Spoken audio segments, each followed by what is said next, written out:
Bonjour Père Cyril. Bonjour. Voilà, j'ai appris que c'était Saint Marc qui avait écrit en premier l'Évangile. Et pourquoi dans le Nouveau Testament, ça commence par Saint Matthieu? Une très bonne question. Quand nous voulons vérifier la vérité de quelque chose de notre foi, on recourt aux Écritures. Voilà, parfois quand vous discutez avec des gens, on dit, bon, ce que vous dites là, donnez la référence biblique, le verset.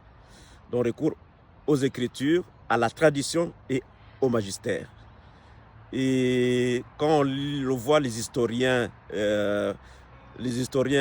chrétiens, il y a Papias qui a vécu en l'an 110 après Jésus-Christ.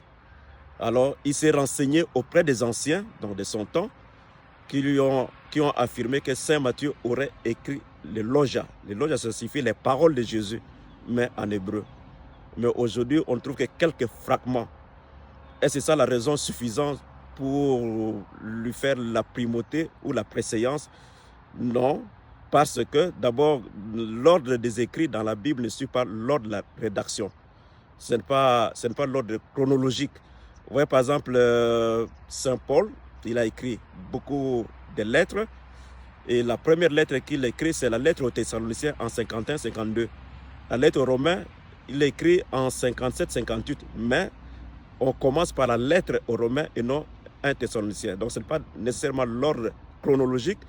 On tient compte de la théologie et de l'importance que ça avait pris à ce moment dans la première communauté chrétienne. Donc c'est l'ordre traditionnel. Et Matthieu, il faut le savoir, il cite beaucoup l'Ancien Testament. Il montre que Jésus accomplit les promesses faites à Abraham.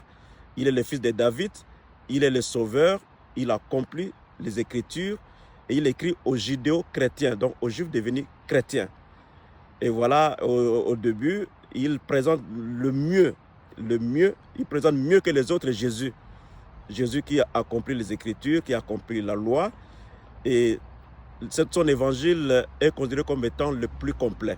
Il y a beaucoup de paroles de Jésus, un évangile ecclésial, où dedans, parmi tous les évangiles, il n'y a que Matthieu qui cite 2 fois l'Église, qui parle 2 fois de l'Église. Et voilà, dans la première communauté chrétienne, c'était l'évangile le plus lu, le plus commenté. Et d'ailleurs, quand on a divisé l'année liturgique en 3 ans, vous voyez, on commence par Saint Matthieu.